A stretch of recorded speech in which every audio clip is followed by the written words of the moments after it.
नमस्कार, स्वागत है आपका हमारे आचार्य यागेंद्र मिश्रा चैनल पर। 3 अक्टूबर महाअष्टमी, बना दुर्लभ महासंयोग। दुर्गा महाअष्टमी किसी भी छोटी कन्या को दे दें, ये एक चीज़, चमक जाएगा आपका भाग्य, हर परेशानी होगी तुरंत खत्म। नवरात्रि में महाअष्टमी और महानवमी के दिन कन्या पूजन करने का विधान है। और कन्या पूजन कैसे करेंगे, क्या उनको आप उपहार में दें, तमाम बातें आपके साथ आज साझा करेंगे। वीडियो के अंत तक बने रहिएगा। नवरात्रि की आप सभी दर्शकों को ढेर सारी शुभकामनाएं। साथ ही दुर्गा अष्टमी की आप सभी को ढेर सारी शुभकामनाएं। नवरात्रि की सप्तमी से कन्या पूजन शुरू हो जाता है और सप्तमी, महाअष्टमी, महानवमी के दिन कन्याओं को नौ देवी का स्वरूप मानकर पूजन किया जाता है और कन्याओं के पैरों को धोया जाता है। आदर्श सत्कार से भोजन कराया जाता है।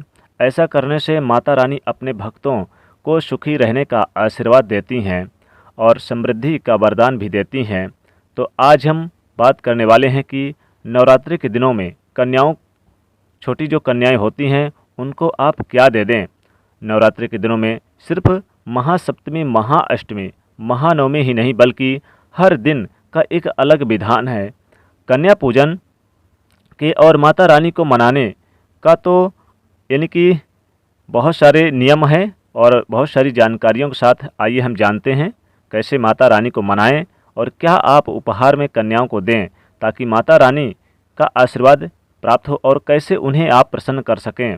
तो पहले ये जान लें कि कन्या पूजन जो होता है उसको लेकर खास प्रयोग करते हैं। जो देखिए, हर दिन का एक अलग महत्व होता है, यानी कि नवरात्रि का प्रत्येक दिन बड़ा महत्व होता है। अब चूँकि यहाँ पर देखिए माँ दुर्गा जो हैं उनके प्रकट होने को लेकर महिषासुर मर्दन तक की अनेक पौराणिक कथाएं आज भी आपने सुनी होगी और सुनने से विशेष लाभ भी होता है, क्योंकि महिषासुर को मारने के लिए सभी देवताओं ने अपने अस्त्र शस्त्र उन्हें उपहार में दिया था। माँ दुर्गा को, माँ शेरावाली को शेर की सवारी करना कैसे अपनाया, ये भी बहुत ज़रूरी है आपके लिए जानना। एक पौराणिक कथा के अनुसार माँ पार्वती ने भगवान भोलेनाथ को पति के रूप में प्राप्त करने के लिए कठोर तपस्या की। अब तपस्या इतनी कठिन थी कि उनका रंग ही सावला हो गया और माँ की तपस्या से प्रसन्न होकर भगवान भोलेनाथ पार्वती के तपस्या से प्रसन्न होकर उन्हें पति के रूप में मिल गए। अब पौराणिक मान्यताओं के अनुसार एक दिन की बात है जब भगवान भोलेनाथ ने माँ पार्वती का उपहास करते हुए उन्हें सावली कह दिया।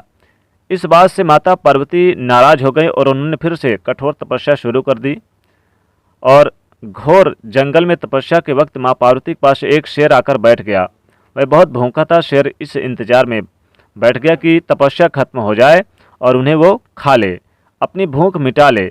उनकी तपस्या में कई साल बीत गए लेकिन शेर वहीं डटा रहा। अब माँ पार्वती की तपस्या से प्रसन्न होकर भगवान भोलेनाथ प्रकट होते हैं और उन्हें गोरा रंग वरदान दिया। गोरा रंग होने का वरदान मिलने के बाद जब माँ पार्वती ने स्नान किया, उसके बाद उनके शरीर से एक देवी का जन्म हुआ जो बाद में माता गौरी कहलाईं। स्नान करने के बाद माँ पार्वती ने देखा कि एक शेर उन्हें लगातार देख रहा है। माँ को पता चल गया कि शेर उन्हें अपना निवाला बनाने के लिए कई सालों से इंतजार कर रहा है। अब यह जानकर माता रानी बहुत प्रसन्न होती हैं और कहा कि जिस प्रकार मैंने कई सालों की तपस्या की, वैसे ही इस शेर ने भी मेरे इंतजार में तपस्या की। और माता ने उस शेर की तपस्या से प्रसन्न होकर अपना वाहन बना लिया और तब से माँ दुर्गा का वाहन शेर है, इसलिए माता रानी को शेरावाली भी कहते हैं। तो आइए जानते हैं माता रानी को प्रसन्न करने के लिए कैसे मनाएं और कैसे कन्या पूजन करें। तो देखिए, सबसे पहली बात तो कन्या को जो पूजन करेंगे इसके लिए 9 दिनों में अलग अलग देवी रूपों की पूजा की जाती है। कन्या पूजन जब आप करेंगे तो एक दिन पहले से उन्हें निमंत्रण दे दें। लेकिन एक बात याद रखिएगा, कन्याओं की जो उम्र है वो 2 वर्ष से लेकर और 9 वर्ष यानी कि 10 वर्ष तक होनी चाहिए। 2 वर्ष से 10 वर्ष के बीच में होनी चाहिए, कन्या पूजन के लिए श्रेष्ठ रहता है। कन्याओं की संख्या 9 से कम नहीं होनी चाहिए, 9 होनी चाहिए, क्योंकि 9 दुर्गा का स्वरूप है। और एक बालक भी होना चाहिए जिसे हनुमान जी का रूप माना जाता है। जिस प्रकार माँ की पूजा भैरव के बिना पूर्ण नहीं होती, उसी प्रकार कन्या पूजन के समय एक बालक को भी भोजन कराना बहुत ज़रूरी है। अब आप उन्हें निमंत्रण देकर उन्हें बुलाएं घर पे, और अष्टमी के दिन, दुर्गा अष्टमी के दिन कन्या पूजन करने का श्रेष्ठ दिन रहता है, क्योंकि इस बार जो दुर्गा अष्टमी का पावन पर्व है वो साल 2022 में इस बार शारदीय नवरात्र में 3 अक्टूबर दिन सोमवार को पड़ रहा है। जी हाँ, इस बार दुर्गा अष्टमी के दिन, चूँकि दुर्गा अष्टमी के दिन पूजन करने का, कन्याओं को पूजन करने का सबसे श्रेष्ठ दिन माना जाता है। माँ शेरावाली का यह दिन रहता है, माँ महागौरी का दिन रहता है, इसलिए इस दिन, इस बार ये अष्टमी 3 अक्टूबर दिन सोमवार को कई सारे दुर्लभ शुभ संयोग बन रहे हैं इस बार।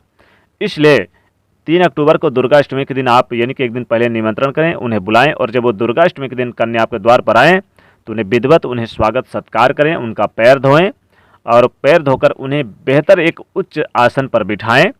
आसन पर बिठाकर उनके पैरों पर आप यानी कि जैसे कि आप पैरों पर रंग लगाते हैं, जो यानी कि उसको लगाते हैं लाल रंग से, तो आप लाल रंग से बढ़िया पैरों में उन्हें रंग दें, और फिर उन्हें बिठाकर फिर उनके सामने थाली परोसें।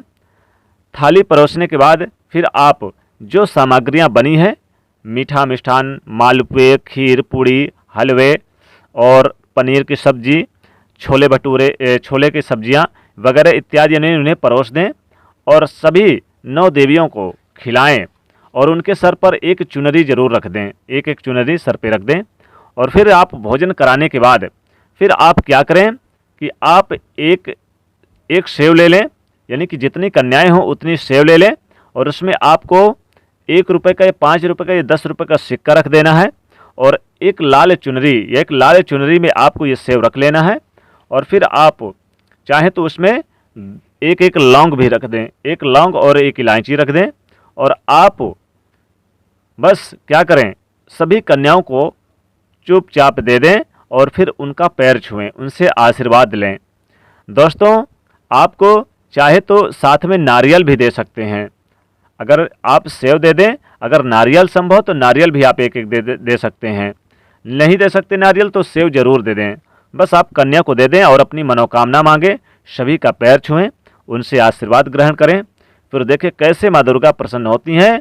और इतना कहने के बाद जब कन्या मुस्कुरा दें तो समझो कि माँ दुर्गा आपसे प्रसन्न हो चुकी हैं, और फिर आपके जीवन के हर कष्ट, हर परेशानी दूर होगी। लेकिन दोस्तों, कन्याओं को जब ये उपहार देंगे तो उनसे आप अपनी प्रार्थना जरूर बोलिए। जीवन की किसी प्रकार की भी प्रार्थना हो, नौकरी, बिजनेस, व्यापार है, वैवाहिक जीवन है, संतान की है, धन को लेकर है, कारोबार को लेकर है, हर प्रकार की समस्या को दूर कर देती हैं माता रानी। तो कन्या पूजन करने के बाद उपहार स्वरूप यानी कि ये जरूर दें। लाल चुनरी में आप एक सेव रख लें, 1 रुपये या 5 या 10 रुपये का सिक्का, इलायची, लौंग, चाहे तो आप यानी कि उसमें कुछ टाफियाँ वगैरह भी रख सकते हैं, और फिर आप एक नारियल भी रख सकते हैं। नारियल जब रखेंगे तो नारियल में स्वास्तिक जरूर आप हल्दी से बना लीजिएगा।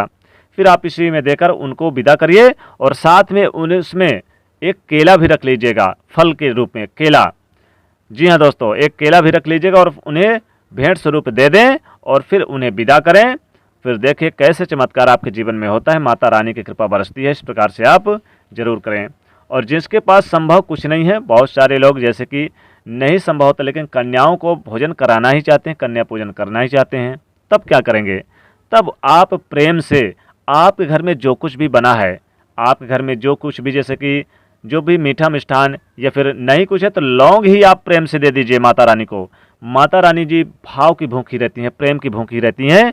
लौंग ही दे देने से माता रानी प्रसन्न होंगी। इस तरह से कन्या पूजन जरूर करें और कन्याओं को मनाएं। तो दोस्तों, वीडियो को लाइक करें, शेयर करें और चैनल को सब्सक्राइब जरूर करिएगा।